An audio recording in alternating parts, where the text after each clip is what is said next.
Today I'm reacting to your Friday Night SmackDown Hot Takes. Hot Takes is a weekly video series where I give you all a platform to be able to voice your thoughts, whether those are good thoughts, bad thoughts, or everything in between about the world of professional wrestling. So if you'd like to be featured in the next episode of Hot Takes, make sure that you follow me on X because I ask for your hot take after every episode of Raw, SmackDown, and every single WWE Premium Live event. And if you're looking for our review of Friday Night SmackDown, it's already up and available on the Patreon. 25 minutes, which includes footage so you can see frame by frame exactly what it is that we're talking about. We upload the SmackDown reviews, Raw reviews, and so much more extra content over on the Patreon that never gets uploaded here to YouTube. So go check it out, patreon.com/Santizap. As always, don't forget to subscribe to this channel, ring the bell for notifications. If you're a wrestling fan, I'm really confident that you're going to fall in love with this YouTube channel because we always upload daily wrestling content. All right, enough housekeeping. Let's read your stupid shit. SmackDown needs Drew McIntyre. I agree with this statement, and I'm actually going to take it one step further and say that not only does SmackDown need Drew McIntyre,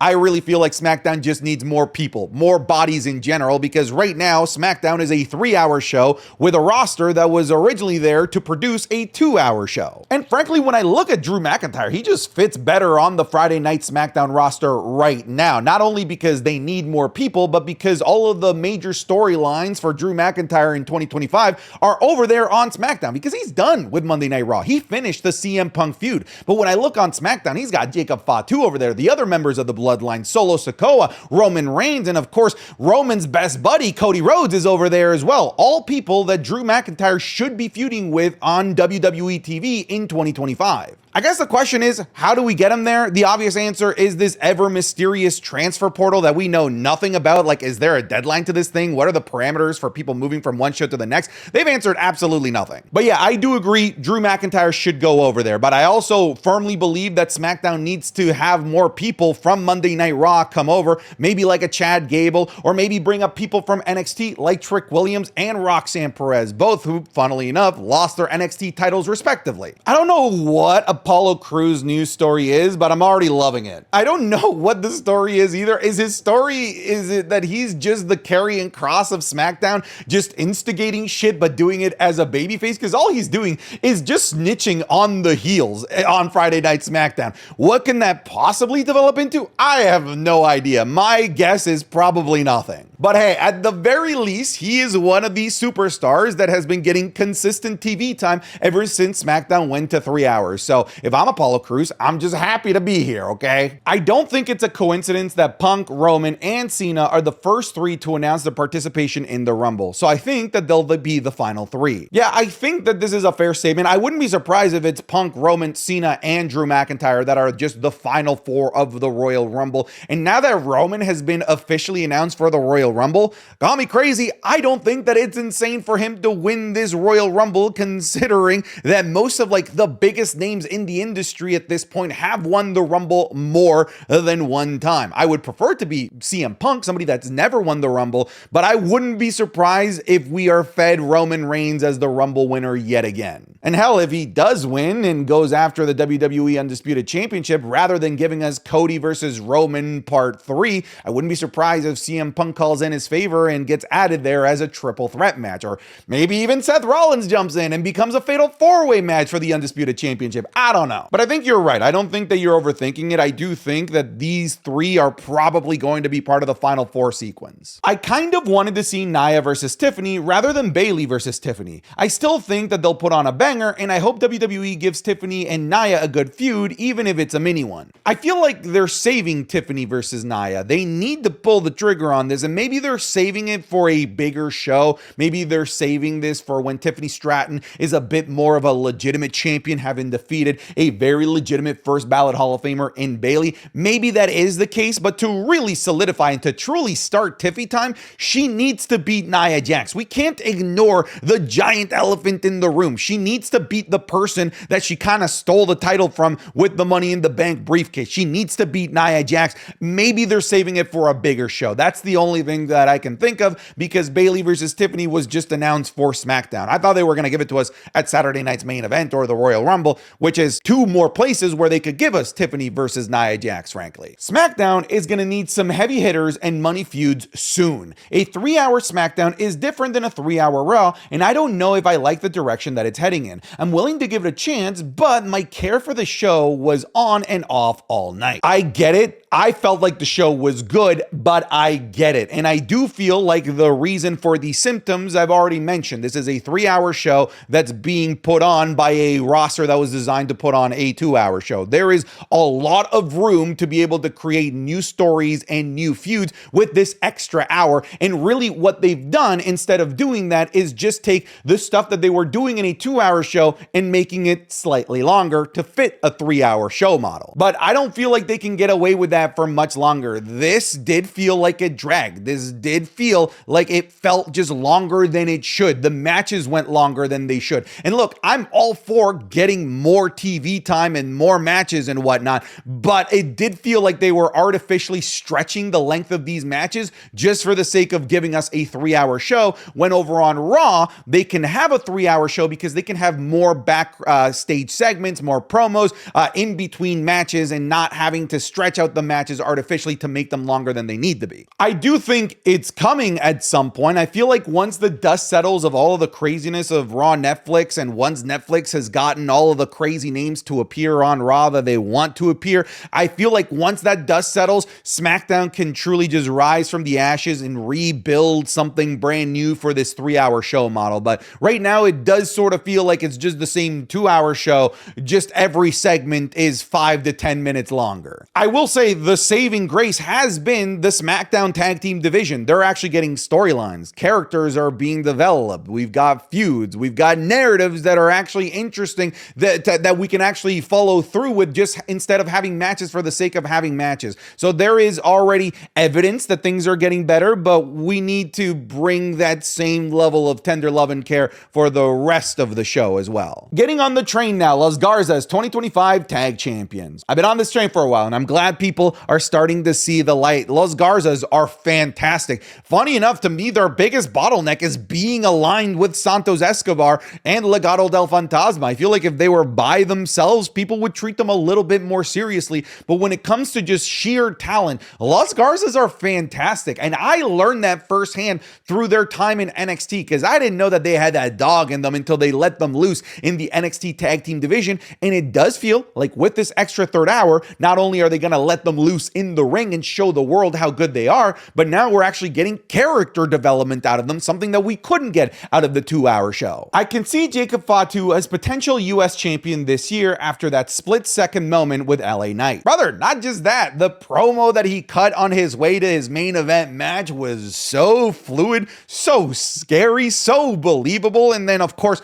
we already know what Jacob Fatu is capable of doing in the ring. I do believe that we're going to be seeing the flourishing of Jacob Fatu here within the next couple of months. I wouldn't be surprised if Jacob Fatu has his own singles match at WrestleMania 41. And after WrestleMania 41, I wouldn't be surprised if they revive this like new head of the table storyline, but instead of Solo Sikoa, we now have a 3rd version of the bloodline with Jacob Fatu. I wouldn't be surprised if that's the case either. I see a lot of future potential in Jacob Fatu, and I think WWE does as well, obviously. In terms of the US title, sure, why not? I could see that as well, but I feel like we're thinking too low there, because I genuinely see Jacob Fatu as a future like WWE champion. I don't know if you watched SmackDown on Netflix. Those 3-minute breaks were horrendous. I'd rather take American ads than watch wrestlers emote on my screen for 3 minutes straight. Okay, so if you watch SmackDown outside of the United States on Netflix, it is kind of jarring, because instead of commercials, we just get WWE superstars doing their Fortnite emotes, all right? They're just dancing, posing, doing their thing to the most annoying fucking elevator music that I've ever heard. I'd rather just get commercials. I'm kind of with you at this point if they're just going to do that. I would have preferred for picture-in-picture, or maybe we get what we got over on Monday Night Raw, which is just continued commentary, but that's just not the case. It is still nice to not have to like listen to bullshit commercials, but like, you know, seeing Naomi dance on the screen for the 15th time in a 3-hour span can get a little bit annoying. Fatu referencing our bloodline and your bloodline is concerning, becoming very stale if that continues, especially if it's the main event scene. Yeah, like they can't continue it, right? Like Roman won, isn't the whole point of this that Jacob Fatu and everybody has to fall in line and acknowledge the new tribal chief? Isn't that what the Ula Fala is? Doesn't it mean that everyone is supposed to acknowledge him? We'll see. Solo Sikoa returns back next week, and hopefully we get a little bit more clarity, because if we don't get Solo and Jacob and Tama Tonga like falling in line, then we actually accomplished nothing with the Solo and Roman Reigns feud, if you think about it. Oh no. Oh jeez. Oh god. Oh.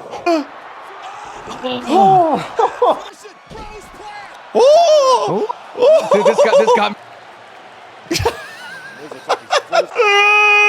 That, folks, was a sneak peek of this week's Wrestling is Cool Match Club offerings, available exclusively on patreon.com/SantiZap. This week, we're looking at Jacob Fatu versus Mads Kruger in MLW in a Weapons of Mass Destruction match. The legendary TLC match for the World Tag Team titles at WrestleMania 17. People have been waiting for a long time for that one. The absolute classic that is Io Sky versus Bayley at WrestleMania 40. The Damian Priest versus The Miz zombie match from Backlash 2001. Spoiler, The Miz gets eaten alive. And we're also looking at the classic that is Kenny Omega versus Will Ospreay at AEW Forbidden Door 2023. You're going to be getting all of this, plus the Raw reviews, the SmackDown reviews, the Wrestling is Cool podcast 3 days early, the currently ongoing Undertaker WrestleMania watch along, and the currently ongoing Royal Rumble watch along. That is so much more extra content that never gets uploaded here to YouTube because we just simply can't. So go check it out. Patreon.com/SantiZap. There's a link in the description or a link in the pinned comment.